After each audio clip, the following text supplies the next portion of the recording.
আজকে আমি মাধ্যমিক ভূগোলের বাড়িমণ্ডল থেকে সাজেশান এনেছি এমসিকিউ সমেত, আবার তার সঙ্গে উত্তরও আমি আলোচনা করে দেবো।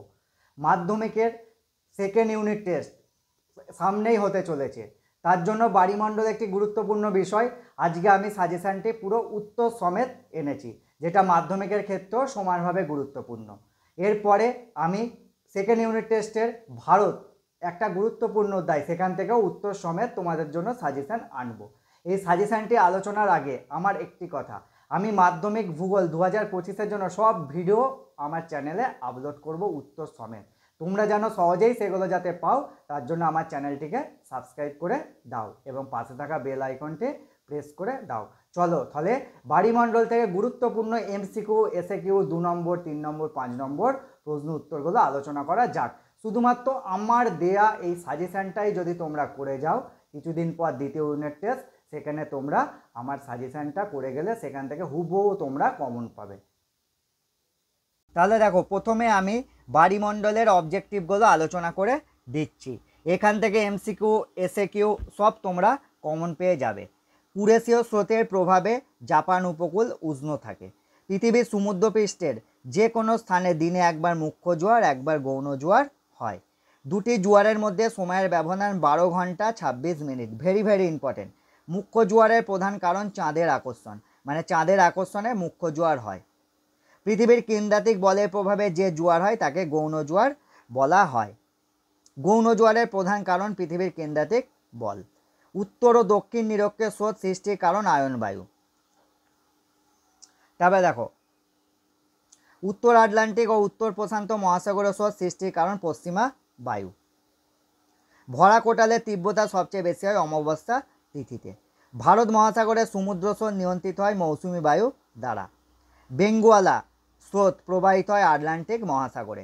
যেগুলো দিচ্ছি সেগুলো তোমরা শুধুমাত্র ভালো করে প্র্যাকটিস করে যাও, বাড়িমণ্ডল থেকে তোমাদের আর কোনো চিন্তার কারণ নেই। বেরিং স্রোত প্রবাহিত হয় সুমেরু মহাসাগরে। মোজাম্বিক স্রোত প্রবাহিত হয় ভারত মহাসাগরে। ইরমিঙ্গা স্রোত প্রবাহিত হয় আটলান্টিক মহাসাগরে।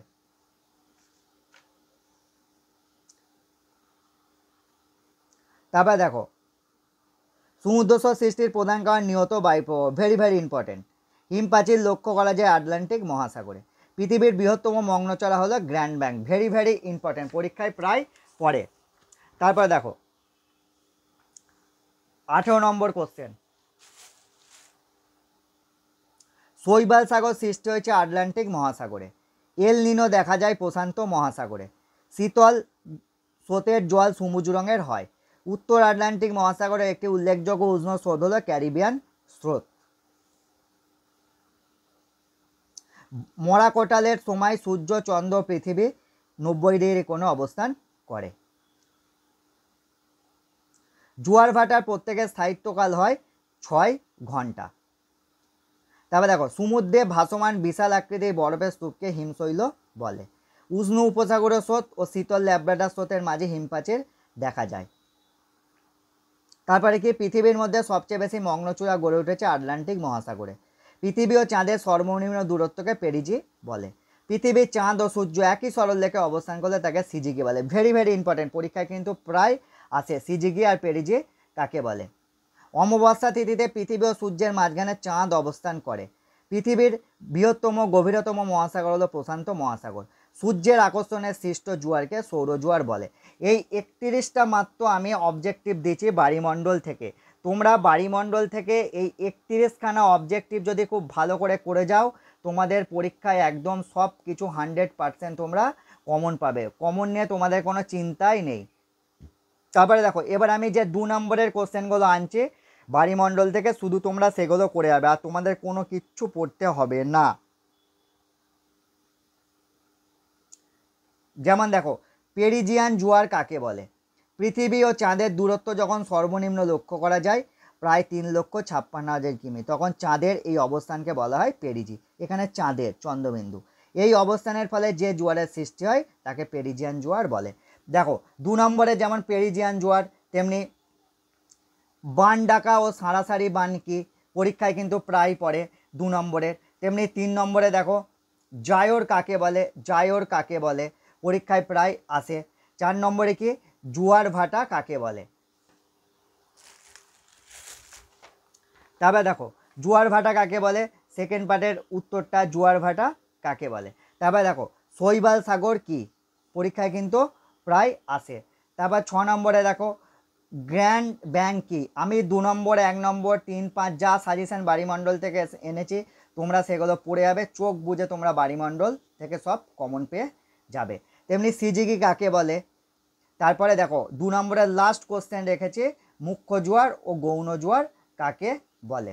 দেখো তাহলে আমি 2 নম্বরের মোটে তোমার 8খানা দিচ্ছি সাজেশানে একদম উত্তর সমেত। আমার এই উত্তরগুলো তোমরা পজ করে করে সব খাতায় লিখে নোট ডাউন করে পড়বে।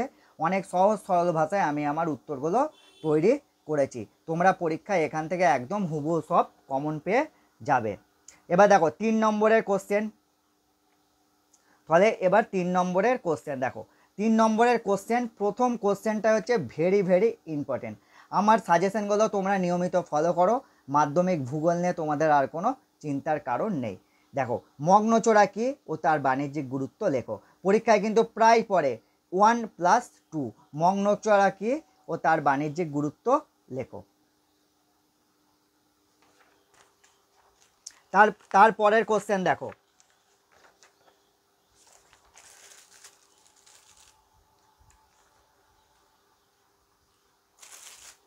তারপরের কোশ্চেন হচ্ছে তোমার দেখো পৃথিবীব্যাপী সমুদ্র স্রোতের প্রভাব কি বা আলোচনা করো। পৃথিবীব্যাপী সমুদ্র স্রোতের প্রভাব বা ফলাফল আলোচনা করো। 3 নম্বর কোশ্চেন কি আছে, সমুদ্র স্রোতের বৈশিষ্ট্যগুলি লেখো। দেখো 1 2 3 4 বৈশিষ্ট্য লিখবে 3 নম্বরে। 4 নম্বরে দেখো ভরা জোয়ার ও মরা জোয়ারের তুলনামূলক আলোচনা করো। এই পাশে যে সালগুলো দেখছো এগুলো মাধ্যমিকে কোনো না কোনো বছর এগুলো এসেছে। তাহলে দেখো আমি 3 নম্বরের মোটে তোমাদের 4খানা সাজেশানে দিচ্ছি 3 নম্বরে, আর তোমাদের 3 নম্বরে কিচ্ছু করার দরকারই হবে না, এই 4টে কোশ্চেন তোমরা করবে। এবার দেখো 5 নম্বরের সাজেশানে আমি মাত্র তোমাদের 5 নম্বরের সাজেশানে মোটে 2টো কোশ্চেন রেখেছি।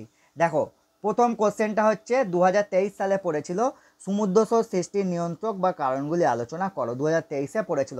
ভেরি ভেরি ইম্পর্টেন্ট এই কোশ্চেনটা তোমাদের, বুঝতে পেরেছ? সমুদ্র স্রোতের নিয়ন্ত্রক বা কারণের সেকেন্ড পার্টের পরের উত্তরটা দেখো, এইটা একদম তোমরা পজ করে করে আমার এই উত্তরগুলো তোমরা একদম কিন্তু করে নিও, খাতায় নোট ডাউন করে। রেফারেন্স বইয়ের থেকে অনেক সহজ সরল ভাষায় আমি আমার এই নোটটি তৈরি করেছি। 5 নম্বরে সাজেশনের শেষ কোশ্চেন জোয়ার ভাটা সৃষ্টির ফলাফলগুলি আলোচনা বা প্রভাব। একটা হচ্ছে তোমার ইতিবাচক প্রভাব আর একটা তোমার নেতিবাচক প্রভাব, ব্যাস আর কিচ্ছু নাই। এই হচ্ছে তোমাদের বাড়িমণ্ডল থেকে একদম সাজেশান। এই বাড়িমণ্ডল থেকে তোমরা অবজেক্টিভ থেকে শুরু করে 2 3 5 আমি যেগুলো দিলাম তোমরা পরীক্ষায় যদি সেগুলো পড়ে যাও তোমাদের বাড়িমণ্ডল থেকে আর কোনো চিন্তার কারণ নাই, সব হুবহু কমন পেয়ে তোমরা যাবে। চলো তাহলে আমি এর পরের ভিডিওতে মাধ্যমিক ভূগোল 2025 অন্য অধ্যায় নিয়ে আসবো। আমি প্রত্যেকটা চ্যাপ্টারের এমসিকিউ এসএকিউ মানে অবজেক্টিভ থেকে শুরু করে সব তোমাদের রেডি করে দেবো, শেষে আমি ম্যাপ পয়েন্টিংও সাজেশান দিয়ে দেবো। আমার এই ভিডিওগুলো যাতে তোমরা সহজেই পাও তাই জন্য আমার চ্যানেলটিকে সাবস্ক্রাইব করে রেখো এবং পাশে থাকা বেল আইকনটি প্রেস করে দিও। দেখা হবে পরের ভিডিওতে নতুন টপিক নিয়ে।